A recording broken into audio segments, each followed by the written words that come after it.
जी अस्सलाम वालेकुम। आप देख रहे हैं यूट्यूब चैनल डॉक्टर एमएमएस जलाली। तो आज हम आपके साथ एक ऐसा नुस्खा शेयर करेंगे जिसको इस्तेमाल करके आप अपने बकरों को मोटा ताज़ा कर सकते हैं। ये ऐसा नुस्खा है जिसको इस्तेमाल करके अपने जानवरों को आप कुर्बानी के लिए ख़ास तौर पर उनको मोटा कर सकते हैं, फरवा कर सकते हैं। और इस नुस्खा देने की वजह से आपके जानवर मोटा ताज़ा होगा और उसको मैदे का भी कोई मसला नहीं आएगा और उसको खुराक भी हज़म होगी।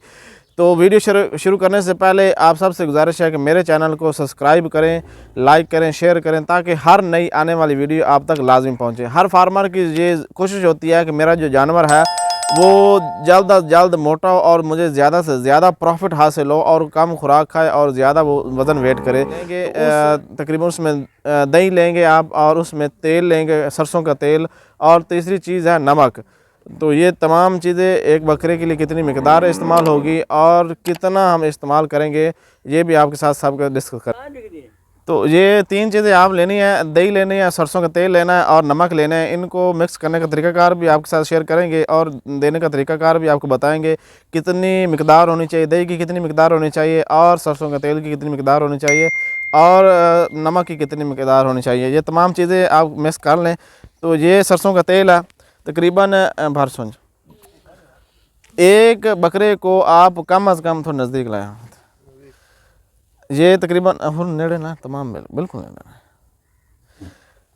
ये 60 ml, ये तकरीबन ये 3 पाव दही है। तो ये 5 बकरों की हम इस्तेमाल कर रहे हैं, 5 बकरों के लिए ये देंगे हम। तो एक बकरे को आप तकरीबन 20 ml सरसों का तेल होना चाहिए और ये 100 ग्राम या आध पाव जो है ना वो दही होनी चाहिए। उसमें आप 20 ml एक बकरे के लिए और 100 ml दही हो उसमें मिक्स करनी चाहिए। ये 60 ml की सुरंज है, इसमें मिक्स करेंगे। ये 5 बकरों के लिए हम देंगे।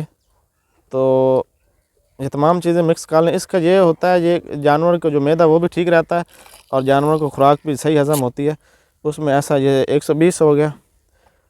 उसके साथ और भी मिक्स करेंगे हम सरसों का तेल, ताकि 5 जानवरों के लिए हम और उसके साथ ये जो नमक लेना है आपने वो अच्छा नमक होना चाहिए, आयोडीन। ये आयोडीन नमक है। तो ये हस्बे तौफीक आपने डालना है इसमें, ताकि जो हाजमा है वो ठीक रहे। ये तकरीबन हम इसमें 2 स्पून डालेंगे, मतलब कि 2 चम्मच हम इसमें डालेंगे और इसको मिक्स कर लेंगे अच्छे तरह।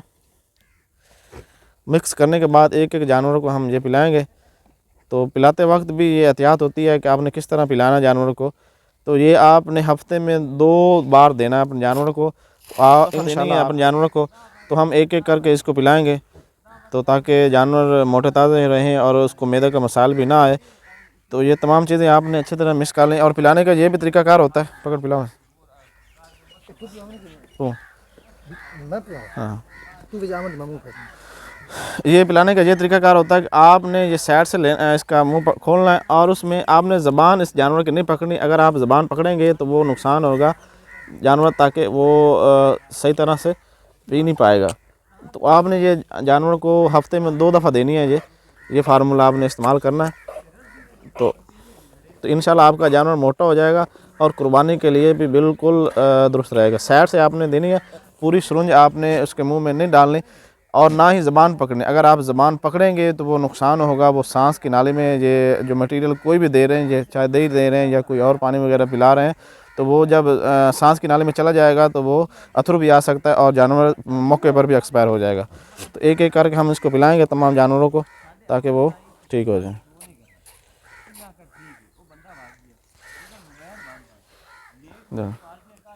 तो ये तमाम जानवर खड़े हैं, इनको ये अल्हम्दुलिल्लाह हम पिलाएंगे। तो इंशाल्लाह ये कुर्बानी के लिए बिल्कुल मतवाज़न खुराक खाएंगे और अच्छी खुराक खाएंगे और हज़म होगी, ताकि इनको कोई मसला नहीं आएगा, मैदे का भी कोई मसला नहीं आएगा और ये मोटे ताज़े होंगे। आप ये फार्मूला इस्तेमाल करें तो इंशाल्लाह आपका जानवर मोटा ताज़ा रहेगा।